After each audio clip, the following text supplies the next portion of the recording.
police checks. I don't know if it's just where we are. I'm not sure, but the police come round again. It's like every 6 weeks or every 2 months they come round here and want photographs of me and my wife. I've said it before in like another video, but I asked them, and they come round yesterday in the morning, as usual. They always come round morning time or kind of 11 o'clock, just before lunch anyway. And I was doing the tiling here, and the dog started barking. Thought, oh, what's going on here? There's someone coming to the house. And my wife's on a cell phone. Forget that. She's on a cell phone. It's like the people who come round caroling. They come round and the dog's barking, and she doesn't hear because she's on a cell phone. So I have to stop what I'm doing, and I have to go and sort it out. Mira, Carol is. Oh, okay, and she'll put her phone down begrudgingly, and then she'll come and listen to the carolers. And as soon as they finish that, back on the cell phone. Anyway, when the police come yesterday, again, I think the last time they come was 2 months ago, and the same routine, asking for passport, taking just a picture of the passport, how long I was staying. I said, look, I've been through this with you many times. It was the same person. I said, you've got my details on record there. You've been around here so many times. I said, I'm a permanent resident. I'm not going. Because they said, when did you come? When are you leaving? I'm not going. I'm a permanent resident. Obviously, I wasn't shitty. I was sir and all this, because you don't know when you're going to need them. So you have to be very polite. I'm polite anyway. But yesterday was the first time I asked them. I said, look, why do you keep coming round here? I said, because I've got, I do a bit of YouTube now and again. And some of these, my subscribers and followers say, the police had never been to them. And they said, it's up to the municipality. It's up to the captain of the police in this particular municipality, and the same where you lot are. So I said, well, why is it so often? And he said, 4 nights ago, and I was in bed and I heard the woo. So I looked out the window. Police was going past slowly with a light, right, in a car. Anyway, it was just a drunken person, but apparently he was armed. The police told me yesterday they got him. So they said, if you know anything suspicious, I said, well, what do you call suspicious? I said, I see Filipinos walking past here all the time, drunk and everything like that. And the guy across the road, sometimes he's a bit of like a lunatic when he's had too much to drink. When he hasn't had a drink, you're one of the best guys you will meet in the world. In drink, he's a proper mentalist. He's he's mental, he's crazy. He just changes, he's like a Jekyll and Hyde. And they said, well, if you see any suspicious looking cars, I said, oh. Well, he said, call us up. And I said, well, are we in danger? No, sir. No, you're not. He's very safe where we are here. Dipolog area, he's very safe. It's very tourist friendly. He's very foreigner friendly. And he said, it's totally up to the captain. Now, every so often, the captain will say to these people who come round and check, they were telling me yesterday, go and, do this and do that with the foreigners. Because there's only 1, 2, 3, 4. There's only 5 foreigners in this barangay where I am. No, there's only 2 here in this barangay. In the municipal, I think there's 4 or 5. So anyway, I kind of got it out, and I said, do you need also I had some subscribers saying that really I shouldn't be giving you my passport. And he said, well, no, you don't have to if you don't want to. He says, it's just ID. And he says, but we do like to know when you came. And I said, but you already know that. And I showed them my 13A permanent resident. Right, okay. And I said, why do we have to show that? I said, I thought that was an immigration thing. He said, sir, what's happened, and this might be news to you people, I don't know, but the immigration did something a year ago or something where they give the police the rights to, if they are in trouble or anything like that, or they pop round to your house, they can ask to see if your visa is up to date. Now, If it's up to date, no problem. If it's not up to date, then I don't know what would happen. Would they arrest you and wait until immigration was to turn up and do whatever they do? I suppose it would depend on how long your visa was expired for. I don't know. But apparently it was passed down from immigration that the police can ask for like a look in your passport just to see if you aren't overstaying. Now, look, people, I don't know. It's just what he told me.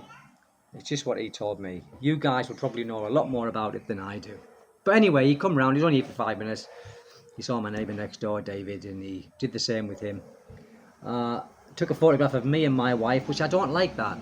I said to him, I don't like it because what happens if this gets into the wrong hands? You know, the address and this is no, so it's all confidential. Well, this is the Philippines, isn't it? You know, is anything confidential? So, it got me thinking. Is this a good place to come and retire to? Well, you got to ask yourself: can you put up with noise? Can you put up with police coming around to see you all the time, checking on your safety? Can you put up with dogs barking? Can you put up with the heat? If you can put up with all of them things, then you're probably going to be all right. And these bush people down here, they've built a bush house. And they just unruly. There's about 14 people who live there. And this was very quiet here. It used to be very quiet until they bought a little bit of land. I don't know if they've paid for it yet, because I think the person who they bought it from lets them do Utang, pay it monthly or whenever they pay it. But since they've moved in, oh, God almighty. So I think I'll have to put like a little fence up, not to keep them out, but just to drown a bit of the sound, I think. It's just one of the kids just screaming uncontrollably sometimes. Goes right through me, people. It does, honestly. And there's no need for it, is there? My son, when he was young, he didn't scream like that. They just let... This is the thing. It's the same as dogs. You could be talking to a Filipina or a Filipino, and their dog will be barking, bark, right there. And they talking, and they don't hear it. It's like dog deafness or children deafness. I don't know what it is, but they just don't hear it. They literally don't hear what's happening. Dogs barking, they just laughing, joking on. And my wife is the same. She's the same. If my dog is barking, she won't say, Jackie, stop. She doesn't hear it. And he's got a loud bark, my dog. He's a small dog. Smallish dog, which is like, he's got a big head. He must have a big pair of lungs because he can knock a sound out. And so, getting back to retiring in the Philippines, it takes a special kind of something, people. It's not the Gold Coast. It's not Monaco. The only good thing about it here is it is a bit cheaper than what it is in the West. And, the weather as well. You got to think. Here we have typhoons, we have landslides, we have flooding, we have earthquakes. All these things can cause upset, like internet down, electricity out. You got all those things to consider, and being here without electricity, as you know, I got a generator. But the heat, it's stifling, really. Without a fan or air conditioning, it is stifling. And I know a lot of people with breathing problems as well. Older people maybe, with asthma or something like that. Well, because of the pollution here as well, I don't think it's in the city where I am very clean because there's not that much traffic as such. But there's always people making fires and you can smell the plastics they burn in, the poison they burn in. But I think if you can stomach all of that, and you've got to have a lot of patience, people, don't forget that. You've got to have a little bit of patience, not just a little bit, a heck of a lot of patience. Then you'll be all right here, if you can put up with them things. Like I said before, land is relatively cheap. We can't own land. We know that. But who cares? If you're married, you've got, a child, who cares about all that? I get some followers and some people said, I wouldn't buy land, blah, blah. Well, that's totally your decision. But for my decision, I'm not paying no rent, am I? The house is built, and I think I spent about 2.5 million peso, maybe 3 million time it's all finished. I would imagine with the tiling. The tiling's nearly finished as well now. Probably 3 million peso. I mean, and that includes the land. Come on, people, we can afford to walk away from that, can't we? If need be. If need be. Hope I never have to, but you never know. You never know. But, retiring here, I think there's a lot of people who come here with the thoughts of dreams and it being paradise and all that. Well, it is to begin with. It is paradise to begin with. I admit that. I was in paradise when I first came. But it doesn't take long for that paradise to turn into, okay, now what have I done here? It's loud, you can't sleep at night, the dogs are barking, people are going past 100 miles an hour on motorbikes with no mufflers, silencers. But I get used to it. I'm used to it now. I really am. I can never get used to the pigs, like what they do, and they go to feed them and all that, and especially when they go to kill them. I can never get used to that. I think it's cruel how they do it, but I'm in their country. I've got to accept it and keep my mouth shut. But I can't accept that. Well, accept it. What can I do? What can you do? If you're in the city, you probably don't hear all that kind of stuff because the pigs go to a proper slaughterhouse here. No such thing. They just kill them themselves and knife in the jugular, let them bleed out. The pig squealing his head off. Very sad. Very sad. That's what they do. Life is cheap here, people. Very cheap indeed. Life doesn't mean anything in here. And also, kids screaming, say, you got to think here, you got dengue as well. Now, I had it once. It wasn't as bad as what I thought it was going to be, but I was still pretty bad for a week. I think 10 days, and I just got and had me platelets checked and I spent 2 days in hospital, I think.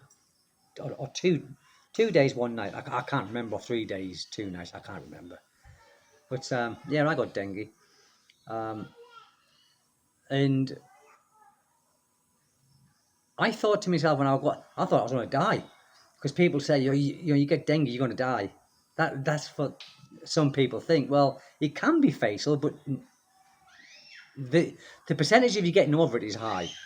The percentage of a fatality is kind of minor. You just got to get yourself checked out, and if it's you're running a high temperature, which I did, I was disorientated for a while. The kids are screaming down there. My goodness, pigs, chickens, kids, motorcycles, karaoke's. What else? What else can we say today?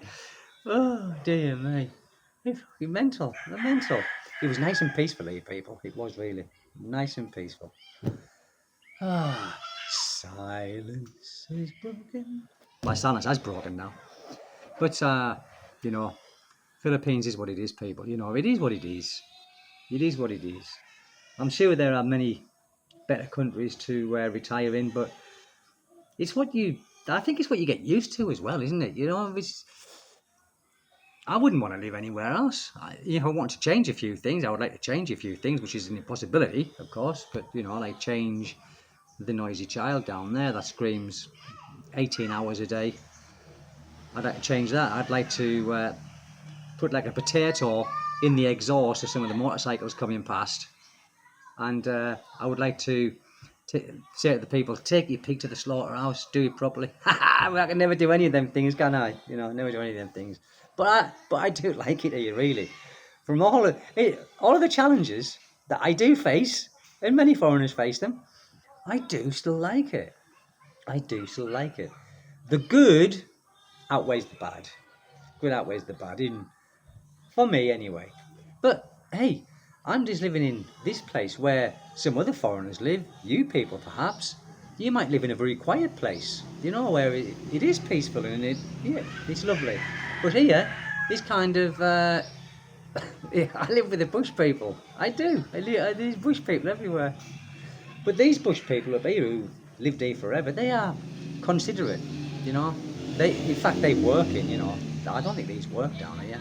I think they just, they rely on handouts like Iorda, Pantaway, because you've got many kids, motorbike, no muffler. I think they, rely on the government handouts, like they have this Pantaway, they have a cap, they have, what's the other one called? Iorda.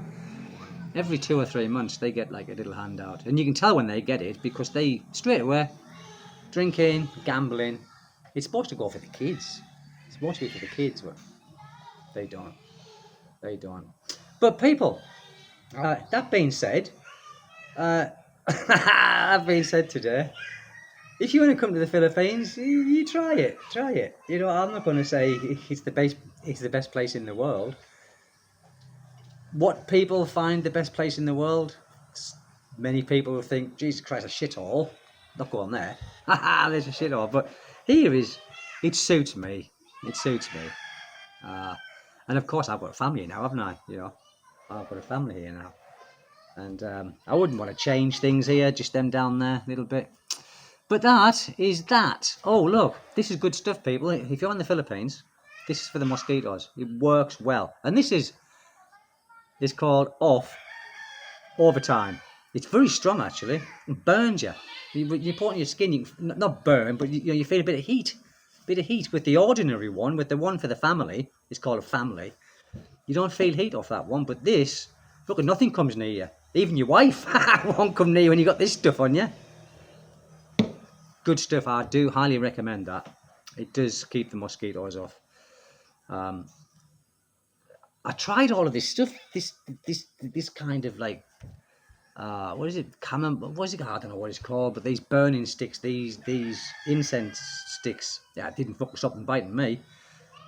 Didn't stop them at all. I had about 6 of them burning at once. They were still coming to get me. My legs were all bits, and I said, Mary, I can't do this. This is no good. But this stuff is very good. And I think that's only, what's that, 150 pesos or something? Works a treat, and it lasts a long time as well. Over time. But that's it, people. You know, just thought I'd say that. And the police been here, and again. My goodness, again. Yeah. But let me know if the police come to you. They can't come to you as often as they come to me. I said, can they? Even David was saying, my neighbour next door, I said, why do they keep coming here? I said, I don't know, David. I've just asked him. And he said, it's the captain.